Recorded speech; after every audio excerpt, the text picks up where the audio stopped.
Ես ուզում եի հասկանալ, թե բանախոսներից յուրաքանչյուրը, օրինակ պարոն Օրբելյան, այս Սահմանադրական դատարանի որոշումից հետո Քոչարյանների ընտանիքում կա որևէ անձ, որի գույքը ըստ ձեզ բռնագանձման ենթակա չի լինի, որովհետև, չգիտեմ, պաշտոնատար անձ չեն եղել, փոխկապակցված անձ չեն եղել, պարոն Գրիգորյան, Սերժ Սարգսյանի եւ մյուսների ընտանիքում, հա, փոխկապակցված անձանց ընտանիքում կա որևէ անձ, որի գույքը բռնագանձման ենթակա չի, չքննարկենք ենթակա թե չէ դա դատարանի որոշելիքն է, նկատի ունեմ ՍԴ որոշման համատեքստում, պարոն Ասատրյան, Վովա Գասպարյանի մյուսների ձեր պաշտպանյալների, հա, վստահորդների ընտանիքում կան անձինք եւ պարոն Հարությունյան ձեր Գագիկ Ծառուկյանի, Բեգլարյանի մյուսների ընտանիքում կան, որոնց դուք պաշտպանում եք անձ, որոնք փոխկապակցված անձանց գույքը բռնագանձման ենթակա չեն լինի եւ ուզում եմ իմանալ, այ ձեզնից յուրաքանչյուրը ունի 50 միլիոն դրամը գերազանցող որևէ գույք, որի ծագումնաբանությունը չի հիշում, մոռացել է, չի պահպանել այդ փաստաթղթերը 15 տարի առաջ, 5 տարի առաջ, ինչու եմ այս հարցերը բարձրացնում, որովհետեւ ամեն դեպքում չպետք է նաև հաշվի չառնենք այն հանգամանքը, որ այս օրենքը անկախ նրանից թե չէ, անկախ նրանից մի քիչ սխալ է լինում ձևակերպումը, այս օրենքը շատ կարևոր օրենք է կոռուպցիայի դեմ պայքարի համատեքստում եւ Սահմանադրական դատարանի փոխնախագահ Վահե Գրիգորյանը ինձ այդ հարցազրույցում մի ճիշտ դիտարկում էր անում, որ պաշտոնատար անձինք ամեն դեպքում պետք է իմանան, որ անգամ տարիներ անց իրենց այդ ենթադրաբար ապօրինի ճանապարհով ձեռք բերված գույքը բռնագանձման ենթակա է լինելու։ Այս համատեքստում կարևորում եմ այս հարցերի պատասխանները, ունեմ նաև հստակ հարցեր, որոնց պատասխանները նաև ձեզնից չստացա։ Օրինակ, Սահմանադրական դատարանի որոշման մեջ Կներեք տիկին Մամուլյան, չէ, կարելի է հերթականությամբ պատասխանենք, էլի հնարավորություն կտա ձեզ հարցի, չենք սահմանափակում հարցերի հնարավորությունը։ Շնորհակալություն տիկին Մամուլյան, նախ ամփոփիչ ասեմ, որ մենք այստեղ մասնագիտական քննարկում ենք նախաձեռնել եւ մի փոքր հենց փաստաբանական էթիկայի տեսանկյունից էլ ես գիտեմ, որ դուք լրագրող եք եւ անհատականացրել եք մեր գործընկերների վարույթներում գտնվող գործերը, բայց ըստ էության վարույթների վերաբերյալ հասկանալի է, հա, թե մասնագիտական էթիկայի տեսանկյունից, թե գաղտնիության տեսանկյունից անդրադարձերի համատեքստում սահմանափակված ենք, բայց սիրով մասնագիտական հարցադրումներին հիմա գործընկերներս կանդրադառնան, հա։ Մելոն ներողություն եմ խնդրում, բայց չհրավիրեիք մեզ, ինչպես փակ քննարկմանը չեք հրավիրել, եթե լրագրողներին հրավիրել եք, լրագրողները կարող են ցանկացած հարց տալ։ Տիկին Մամուլյան, սիրով արձագանքում ենք, հիմա խոսքս արձանագրեցի, որ սահմանափակում կա փաստաբանական էթիկայի շրջանակներում եւ սիրով հրավիրել ենք, փակ քննարկումն էլ զուտ են տեսանկյունից է փակ, որովհետեւ մասնագիտական 4 տեսլականի եւ կողմերի կարծիքների արտահայտում է տեղի ունենալու։ Պարոն Գրիգորյան փոխանցեմ ու գործընկերներս կարտահայտվեն։ Հա, պարոն Օրբելյանից մեկնարկենք։ Ես տիկին Մամուլյան, առաջինը որպես փաստաբան անվճար խորհուրդ, եթե նույնիսկ ունեք 50 միլիոնը գերազանցող գույք, որի թղթերի մասին դուք չունեք, մի բարձրաձայնեք, որովհետև օրենքում կարող է առաջանա 5-րդ հոդվածի առաջի մասիվի 7-րդ կետ, որը կասի, որ որևէ տեղ բարձրաձայնել է, որ նման գույք ունի, որի թղթերը չկա, հետևաբար դա հիմք է, որպեսզի գնանք բռնագանձելու։ Եվ ընդհանրապես բոլորին է սա վերաբերվում, բայց այդ ձեր հարցին հիմա մի քիչ ավելի լուրջ պատասխանեմ։ Երբ որ այս օրենքի կիրառությունը քննարկվում էր, իմ կարծիքով այս օրենքը նաև հակասահմանադրական է, որովհետև ինքը ունի խտրականություն էյջիզմ, տարիքից կախված խտրականության է ենթարկում։ Հիմա երբ որ մենք դիտարկում ենք, ես որ Սահմանադրական դատարանի որոշումը վաղեմության ժամկետով ցիտեցի, դա ձևական չեմ ցիտել, երկու օրինակ հիմա կցիտեմ, երբ որ ես կոնկրետ գործարքի մասով Պարոն Քոչարյանի գործի հետ կապված չէ, կոնկրետ գործարքի մասով ասում ենք, հեսա պայմանագրում գրված է, վճարվել է 4 միլիոն դրամ, 4 միլիոն 10,000 դրամ 90 քանի թվականին։ Ուղղակիորեն նախատեսված է 4 միլիոն դրամը վճարվել է արժե թղթերով, 10,000 դրամը վճարվել է դրամով։ Գրած այդ պայմանագիրը կա, բերել են, ներկայացրել են, քննարկում ենք։ Ասում է հետո, ասում է դու չունեք 4 միլիոն 10,000 դրամ, ասում եմ պետք չի ունենալ 4 միլիոն 10,000 դրամ, պետք է ունենալ 4 միլիոնի արժեթուղթ, ասում է արժեթուղթ էլ չունեք ոչ մի։ Ասում եմ բայց գոնե գիտեք ինչ է, ասում է ինչ, ասում եմ վաուչեր է, ես էլ եմ փոքր, տենց չէ որ շատ մեծ եմ տարիքով, բայց դատախազը ինձնից մի քիչ էլ է երիտասարդ։ Ասում է ես չգիտեմ, ես այդ ժամանակ նոր էի ծնվել։ Ցիտում եմ, սա ոչ թե ուրճացնում եմ, ոչ թե Հիմա ասում եմ կլինի գնանք մի քիչ տարիքով դատախազ կա, ընդ որում լավ կլինի, որ ինձնից էլ տարիքով լինի, որտեվ իմանա, որովհետև փաստեր կան, որոնք եթե մենք խոսում ենք մարդու մասին, ես հիմա 40 մի քիչ տարեկան եմ։ Եթե մենք խոսենք ինչ-որ մեկի մասին, ով 50-60 տարեկան է եւ իր հիմնական գործունեությունն իրականացրել է 80-ականներին եւ 90-ականներին, համոզված եղեք, որ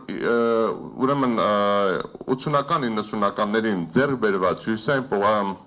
Պրոսպեկտի, Մաշտոցի պողոտայի 3 սենյականոց բոլոր բնակարանների սեփականատերերը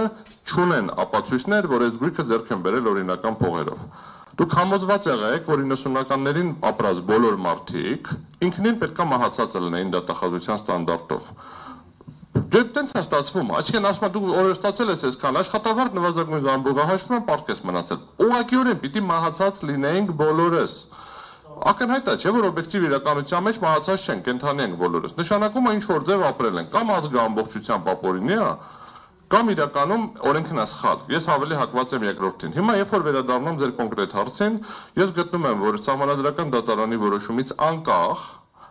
Ռոբերտ Քոչարյանի եւ ընտանիքի անդամների գույքերը չէին կարող բռնագանձվել, որովհետեւ արկա է բոլոր հիմնավորումները։ Այդ դատական այդ փուլին չեն կանցել։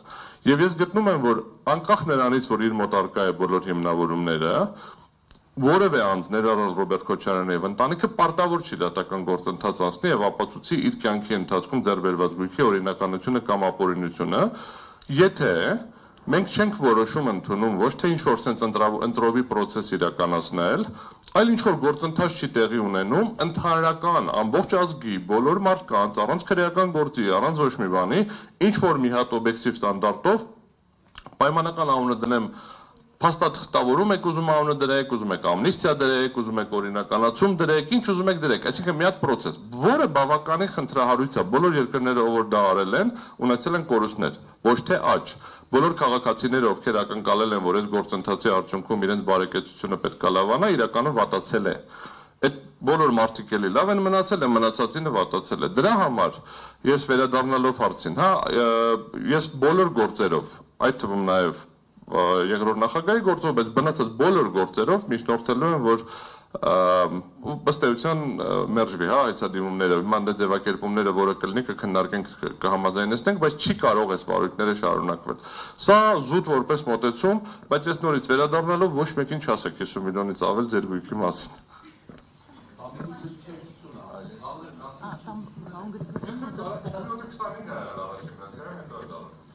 Ես սկսեմ երկրորդ հարցի պատասխանից, ուրեմն ինչ վերաբերվում է 50 միլիոն դրամին։ 50 միլիոն դրամ արժողությամբ գույքը, ասենց շատ կենցաղային լեզվով ասված, առանձնապես լավ ոչ կենցաղային լեզվով ասեմ, այսօր առանձնապես երևելի բան չի։ Այսինքն եթե դուք չափանիշը դնում եք այնպես, որ յուրաքանչյուր անձը, որ դուք ասելով նկատի ունեմ պետությունը, հա, որ յուրաքանչյուր մարդը, որ կենտրոն վարչական շրջանում ունի, ասենք մի հատ շատ թե քիչ մեծ մակերեսով տուն, ուրեմն իր վրա արդեն պետք է այդ օրենքը տարածվի, ես դրա հետ համաձայն չեմ։ Համաձայն չեմ, որովհետև մենք, այսպես ասեմ, էլի Հայաստանի Հանրապետությունն էլ մենք էլ անցած տարի չենք ծնվել, 7 տարի առաջ չենք ծնվել, 10 տարի առաջ չենք ծնվել։ Ես 35 տարի առաջ եմ ծնվել, 35 տարի առաջվա պետությունը լրիվ այլ պետություն էր։ Այն ժամանակ որևէ մեկը չուներ ոչ իրավական, ոչ էլ բարոյական, ընդ որում ես համարում եմ, որ այսօր էլ պետքա չունենա, պարտականություն իր կյանքը ապրել այնպես, որ փաստաթղթերը պահպանվեն, փաստաթղթավորել իր ամբողջ եկամուտները։ Ուրեմն հետևաբար ես այդտեղ որևէ այսպես խնդիր չեմ տեսնում, եթե որևէ մարդ ունի 50 միլիոն դրամը գերազանցող գույք, որի ծագումնաբանությունը հնարավոր չի հիմնավորել, դա շատ նորմալ է, դա նշանակում է, որ մարդը ունի ապրած կյանք, ընդհանրապես դա է նշանակում։ Ինչ վերաբերվում է հա, ընդ որում ես ձեզ ասեմ, այսօր վերջի տարիներին պետությունը հենց քաղաքականությունը տանում է այնպես, որ միգուցե 40 տարի հետո եկող սերունդը այլևս չկարողանա այս արգումենտը բերի, չկարողանա ասի, որ մենք նման պարտավորություն չենք ունեցել, որտեղ հիմա մտցնում են հայտարարագրումը, ամբողջ ուժով պրոպագանդվում է, այսպես ասած, անկանխիկ գործարքները, անկանխիկ գործառնությունների մասին օրենք է ընդունվում, որով կանխիկ դրամի շրջանառություն է սահմանափակվում, բայց դա նորություն է։ Այդ ամեն ինչը այն ժամանակ չի եղել եւ շատ նորմալ է, որ ես կարող եմ օրինակ տեսականորեն ինչ որ մի բանի փաստաթուղթ պատրած գցած լինել, համապատասխան մարմինն էլ այսօր կարող է ասի ես իմ մոտ չեմ պահպանել հիմքերը եւ ինչա դա նշանակում։ Դա նշանակում է, որ ինձ ինչ որ մեկը գույք պետքա տանի, համաձայն չեմ։ Ինչ վերաբերում է ձեր ասած առաջին հարցին, ուրեմն այսպես ասեմ, ինչպես պարոն Օրբելյանը նշեց, ես էլ մոտավորապես նույն ձևով կարձագանքեմ, որ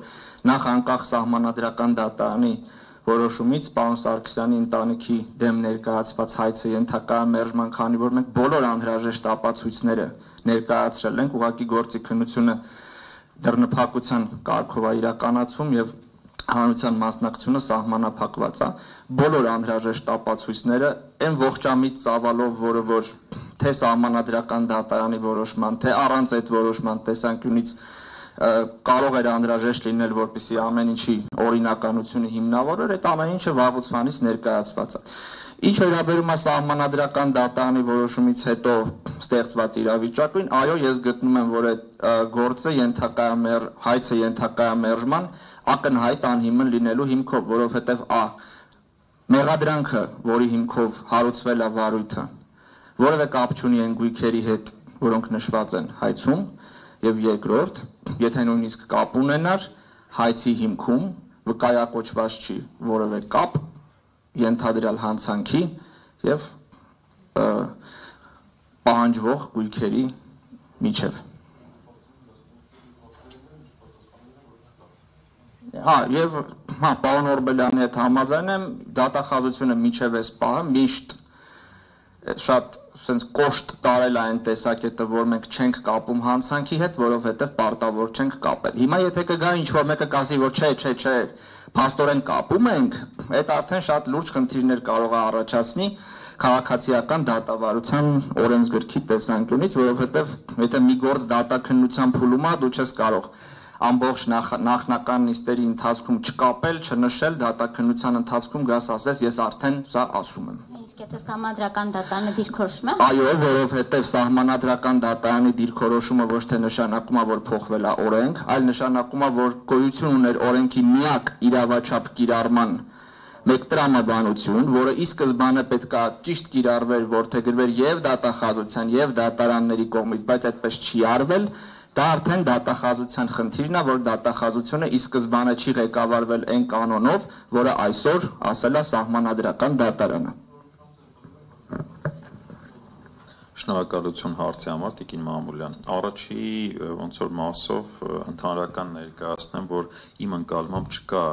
դատախազության կողմից ներկայացված այնպիսի հայց, որը առկա կառուցակարգերի կամ կարգավորումների պայմաններում, հաշվի առնելով թե սահմանադրական դատանի որոշման դրամաբանությունը, թե միջազգային փորձը, թե անգամ օրենսդրի կարգավորումները գործող լեգիտիմ հիմք ունի բավարարվելու։ Մենակ այս հանգամանքը, այսպես ասեմ, առկա կառուցակարգերի պայմաններում կանխորոշում է բոլոր տեսակի գործերի ելքը իմ կարծիքով։ Հարցի այն մասին, թե մասնակիցներից ունեն, այսպես ասեմ, ինչ-որ շեմը հաղթահարող գույքային միավոր, թե ոչ, այստեղ ոչ թե դա կարևոր, այլ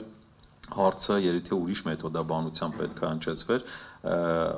այն մեթոդաբանությամբ, որ կիրառվում է գործի շրջանակներում Հայաստանի Հանրապետության մի քաղաքացի կա, որ կարա այդ մեթոդաբանությամբ կամ այդ տրամաբանության դեպքում ունենա օրինական գույք։ Ես վստահաբար կասեմ, որ այդ օրենքի կարգավորման իմաստով չունենք այդ խնդիրը, բայց այն մեթոդաբանությունը, որ կիրառվում է, այդտեղ բոլորս ներառյալ դուք, մյուսները խնդրահարույց սուբյեկտներ են։ Դրա համար այդ կարգավորումները, որ այդ տրամաբանությամբ ու այդ մեթոդաբանությամբ է կիրառվում, պետք է փոխվեն կամ հստակեցվեն, որպեսզի թե իրավական որոշակիություն մտնի, թե այդ վարույթները դառնան ավելի վստահելի, վստահություն ներշնչեն եւ թե այդ վարույթները արդյունավետ դառնան։ Եկեք խոստովանենք, որ արդյունավետ չեն նաեւ այն պատճառաբանությամբ, որ այդ իմ մատնշած մեթոդաբանությունը սխալ եղանակով է կիրառվում։ Շնորհակալություն։ Տիկին Մամուլյան, գիտեք, ձեզ չպատասխանելը դժվար է, բայց այս անգամ մասնակի կպատասխանեմ։ Ես գտնում եմ, որ Սահմանադրական դատարանի որոշումից հետո բոլոր հայցերն անխտիր, որոնք գտնվում են դատարանում, ակնհայտ անհիմն են եւ պետք է մերժվեն։ Հետևաբար էլ կարծում եմ անհրաժեշտ չի գնահատել, որ մի սուբյեկտի մոտ ինչքան արժողությամբ գույք կա, նաեւ մեկ դիտարկում էլ օրինակ նախկինում եղած խորհրդային ռուբլու կամ ռուսական ռուբլու գնողունակությունը շատ ավելի բարձր է եղել, քան այսօր, եթե մենք դա փորձենք համադրենք դրամի հետ։ Այսինքն նախկինում մարդը օրինակ 8000 ռուբլիով կարող էր 3 սենյականոց տուն առնել, իսկ այսօր մենք նույնիսկ այդ 8000 ռուբլին, որ դրամի բազմապատկենք, չգիտեմ, կարող է մենակ ոչ մի բան չառնենք։ Շնորհակալություն, պարոն Ղազարյան, ձեր մասնակցությամբ այտենց աղմկահարույց գործ չհիշեցի, որ դες հարցը դուք պետք է տաք, հարգելի։ Չէ, բայց դուք ինձ խոստացաք, որ երրորդ հարցս էլ Բայց ձեր մենախոսությունն է դարձել սա կարծես թե։ Բայց 20 րոպե ձեզ էի լսում։ Չէ, հարցերը մենակ դուք եք տալի դրա համար, լավ։ Ես անդրադառնամ Վայե Գրիգորյանի ասացին, բայց անդրադառնամ հետևյալ կերպ։ Տեսեք, նա ասում է, որ պաշտոնյաներին պետք է իմացած լինեն, չէ՞։ Դա հակասում է նրան ինչ ՍԴՆ ասլը։ ՍԴՆ տեսեք ինչ է ասում։ ՍԴՆ ասում է, որպեսզի փաստի կանխավարկած աշխատի, որ գույքը ապօրինի է, պետք է ցույց տալ ոչ թե արդեն դատված լինելու հանգամանքը, այսինքն մեղքը, այլ դրա հավանականությունը։ Եվ մեր մոտ առաջանում է անորոշություն։ Ինչ է դա նշանակում։ Հարուցված վարույթ, թե արդեն քրեական հետապնդում, թե ընթացքի մեջ դատակագործ, բայց ՍԴՆ լուծումը տալիս է։ Ինք ասում է երկու բան, առաջինը փաստեր, որով հնարավոր է ցույց տալ կապը, որ այդ հանցագործության առարկա գույքից կարող է գեներացվել, վարքագծից կարող է գեներացվել այս գույքը, եւ երկրորդը շատ կարեւոր է, իմ համար ամենակարևորն է, դա մարդակենտրոնն է։ Երկրորդ ցույց տալու պաշտպանության իրավունքները հարգվել են։ Այսա իմ համար ամենակարևորն է, այսինքն, եթե դուք ուզում եք ասել, որ այս գույքը ապօրինի է, ուրեմն պետք է դատավարություն իրականացնենք այնպես, որ պաշտպանության կողմը չհայտնվի անհավասար վիճակում։ 158 կետն է կարծեմ։ Այսա ինձ թվում է պետք է լինի հետագա ամբողջ տակտիկան։ Իսկ միեդը տալիս է ուղեցույցներ, թե պաշտպանական իրավունքները ոնց կարելի է համարել չհարգված։ Ասա ի պատասխան Վայե Գրիգորյանը, որ իսկ ով է ասել, որ հանցագործություն կատարած անձը չի կարող արդարացվել։ Այսինքն պաշտոնատար անձը նույնիսկ եթե գիտեր, որ այդ գույքը անօրինական է, բայց դուք նրան պետք է դատեք 63 հոդվածով, որը ՍԴՆ ասեց։ Այսինքն, որպեսզի գույքը համարվի կանխավարկածը, որ այդ գույքը ապօրինի աշխատի, երկու բան է պետք։ Փաստեր, որ կապ ունի վարքագիծը, այսինքն այդ վարքագիծը կարող է գեներացվել այդ վարքագծից հանցավոր այդ գույքը, եւ երկրորդ, պաշտպանական կողմի իրավունքների հարգանք։ Այսա հենց այդ փոխհավասարակշռման տեսքն է, որ բավականին ծանր բեռ է դատան, որ միջև դուք պաշտպանության կողմին համարժեք հնարավորություն չտաք պաշտպանվելու, գույքը չի կարող համարվել փաստի կանխավարկածի ուժով որպես ապօրինի ձեռք բերված։ Կներեք, ամփոփելով ավելացնեմ, որ տեսեք, պետք է արձանագրում կատարենք մեր մասնագիտական համայնքի համար, այո, կոռուպցիայի կանխարգելումը եւ հանցավորության դեմ պայքարը